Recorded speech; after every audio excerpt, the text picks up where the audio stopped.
The Mech Touch. Chapter 184. Handover. The revolt spearheaded by Keller cleverly pitted the fate of the expedition against the freedom and safety of a hired mech designer. Commander Tragus could do nothing but glower and watch on from his personal mech. Though the mechs that answered to his call could match the rebels in numbers, he hesitated to engage in a senseless battle that could only result in mutual annihilation. As a trusted subordinate of Lord Kane, he knew he had to prioritize the harvesting operation over anything else. Nevertheless, he felt he couldn't let the mercs tear down the social contract they had with House K. Even if he didn't like it, Vess understood what Commander Tragus had to go through. In order to prevent the situation from spinning out of control, he allowed the revolters to take him into custody without a fuss. A handful of foot soldiers in the employ of the mercs came close and pushed Melkor and the rest aside. They prepared a bulky set of cuffs designed to restrain the hazard suit that Vess currently wore. Without even checking for any weapons, they slapped it on his wrists. "That will keep you in place." One of the mercs smiled cheekily. The mercs hauled him out of the workshop and dumped him into a beaten-up shuttle. The craft clearly had seen better days. Vess could spot the telltale signs of hexabat claws and fangs scarring its hull. "Get in there." They threw him into the empty passenger compartment of the tiny shuttle. Vess tried to get comfortable as the shuttle started to ascend. Unfortunately, the pilot blanked out the windows, preventing him from looking out. After a couple of minutes of wondering what to do, a small projection came to life. Keller's face leered at him from the cockpit of his mech. Unlike his usual controlled expression, this time he completely revealed his nefarious intentions. "Commander Keller." "Ah, a smart little brighter," he spoke, drawing out his voice at the mention of his nationality. "You brighters always think you're smarter than anyone else." Vess didn't give the Vasian the satisfaction of seeing him beg and plead for his life. "You are making a very big mistake here. Dr. Jutland isn't your friend, or anyone's for that matter.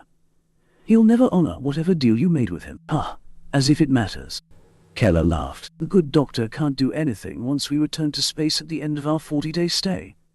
Last I knew, dinosaurs can't fly. I'll be eagerly leaving this ratty planet, and the crazy doctor behind. Getting rid of a brighter mech designer along the way will earn me enough merit to earn my knighthood. You Vesians chase after nobility as if it's something attainable. It's just a carrot your slave drivers dangle in front of your heads. No matter how hard you work, the carrot will always be out of your reach. You lie.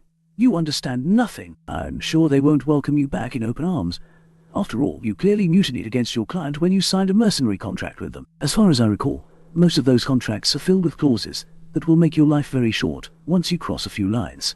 In today's society, mercenaries were plentiful, but the means to control them had also evolved.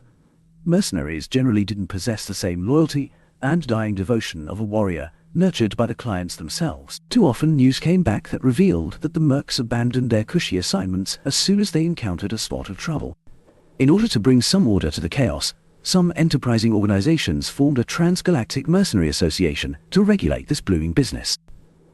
Though the Mercenary Association lacked the enforcement power of the Mech Trade Association and the Common Fleet Alliance, they were nevertheless the only game in town. Earning a bad mark on your record in the Mercenary Association often spelled a dead end to your career as a reputable mercenaries.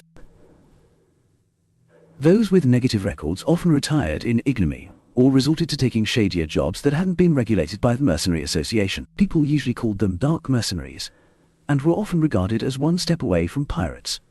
Keller snorted at Vez. "Once I earn my knighthood, I can leave my mercenary days behind me. My boys and I will be able to retire to a quiet mansion on a rural planet in the kingdom until we're called back to fight a war." The man had a decent plan. Depending on how much Vezia valued his head, eliminating him could indeed earn Keller enough kudos to propel him into the lowest level of nobility. By then, what did a negative mercenary record matter? The mercenary commander gloated some more before he shut off the channel. Vess sighed in frustration as he looked down at his shackles. The mercenaries never regarded Vez as a threat, and didn't even pat him properly for weapons. Outwardly, he only wore a tool belt around his hazard suit. He didn't carry any holstered weapons because they'd be worse than useless against the native life forms on this planet. "Turns out, I've been watching out for the wrong threat," he sighed. He learned a very painful lesson today. Vess had never considered the mercenaries to go out of control in such a dramatic fashion. He continually relied on the iron grip of his client to keep the rowdy men and women in line. Today's event proved that the iron grip was as soft as a pillow. Well, no use recriminating himself. Vess regained his composure and started to take stock of his gear. First, he still wore his hazard suit. The suit's heads-up display showed that he still had over 7 days of oxygen. After that, he'd get into a lot of trouble, because the air on Groaning 4 contained plenty of junk but precious little oxygen. The exobiologists discovered that some of the plant life emitted oxygen, but most of the other plants seemed to thrive on a very different cycle. Vess would slowly suffocate at that time if he couldn't get any replenishment from his captor. Second, he had his shield generator with 80% charge remaining. This might save him from a couple of fatal blows, but Vess had no illusion that it would last very long against a raging Caius. Though a shield generator looked conspicuous, he hoped that Jutland wouldn't notice. As long as the doctor didn't frisk him or force him to take off his hazard suit, Vess was sure he'd be able to keep its presence a secret. Lastly, Vess still wore his all-important comm. Besides the system, his comm also held his privacy shield and its full stealth augment. He put most of his hopes on the latter in order to provide him with an opportunity to escape. That was also why he didn't struggle too much when Keller came to whisk him away. He still held on to a lifeline. A shudder interrupted his thought. The shuttle's engines cut off, and the hatch of the vehicle opened. "We're here. Throw him out." The same pair of soldiers grabbed a hold of Vess and dragged him out of the shuttle. After bringing him in the middle of a clearing, they unceremoniously dropped him against the harsh metallic soil. "We've got your mech designer here. Come and pick him up." To his surprise, the Caius itself appeared from the jungle.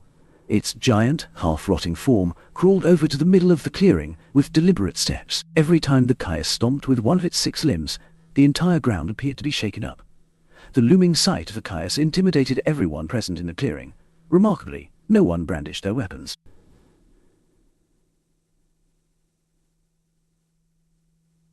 Despite the fact that a strike force composed of more than 100 mechs had set off to pin down the Caius and force it into a decisive engagement, the monstrous mech evaded Househane's determined efforts. "Ah, the esteemed Mr. Larkinson.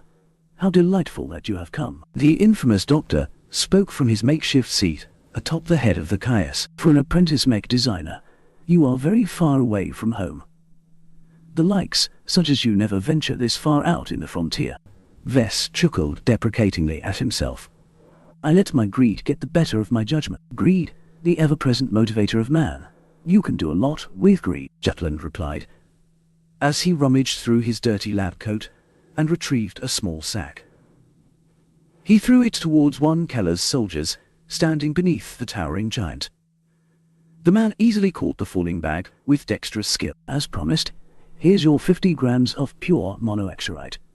Take care not to eat it all at once. You'll turn into a human furnace in seconds, before blowing up. Your flesh will be scattered over hundreds of meters. I should know, because I once saw someone try." "Ha ha ha ha." Vess leaned back when the doctor continued to babble on. The mercs, meanwhile, stayed silent and waited for something to happen. Once the soldier verified its contents with a handheld scanner, Commander Keller spoke out from the speakers of his mech. "It's all there. Thanks, Doc. Pleasure doing business with you. If you need anything else from me, I'll be sure to lend a hand." The doctor abruptly swung his mood and scowled at the loose collection of mechs in front of him. "I do not need more help from hired thugs like you. Do not presume that you are of equal standing to me." "My apologies, Doctor." Commander Keller and his gang of mercs ended the conversation as fast as possible and practically fled away at the first available moment. They didn't wish to hang around any longer, in case Jutland decided to kill them on a whim. Unfortunately, Vess couldn't go anywhere. Even if his shackles didn't prevent him from running, a man on foot could never overtake the massive Caius. "Up you go now, mech designer. A vast new world awaits your mighty presence." The Caius lowered its tail and forced Vess to climb on top of it. A crude metal poke hammered between the unbreakable scales of the Chimera mech provided him with the only means for him to hang on to the mech as it slowly slithered back into the forest. Vess had an awful ride as he tried to maintain his seating on the moving mech. If his grip ever lost power, he'd fall several stories down and certainly break some bones. He'd even bump against a sharp metallic tree on the way and cut a hole through his hazard suit. Once he started to get a hang of staying seated, Vess looked up to the raised head of the Caius. The Chimera mech practically strutted through the jungle as if it truly believed it ruled the forest. Dr. Jutland appeared to be engrossed in something as he frequently talked to himself and laughed. He considered sneaking off. The doctor didn't pay any attention to him at the moment, granting him a prime opportunity to flee from Jutland's presence. Perhaps his shield generator could absorb the impact of his fall. If Vess remained unharmed, he could immediately activate his stealth augment and run like hell. Yet he paused after considering the stakes. Even if he ran away now, he couldn't go very far. Without any map or way to orient himself in the jungle, he would never be able to find his way back to base camp. Furthermore, Vess wanted some answers. House Kane always acted like they held back a significant secret. Perhaps he could pry something important out of Dr. Jutland, though he also had to survive the doctor's unstable temper.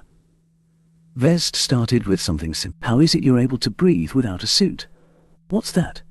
Did you say something? Jutland turned his head and snapped at him. Ha! Your puny little mind won't understand the wonders I've been able to craft with my mind. The flesh is trivial.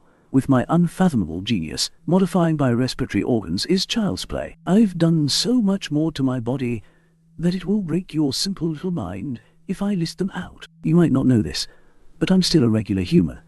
I'll die once my suit runs out of oxygen after a week. What? Your suit runs out of air after a week? That's too short. You still have so much to do.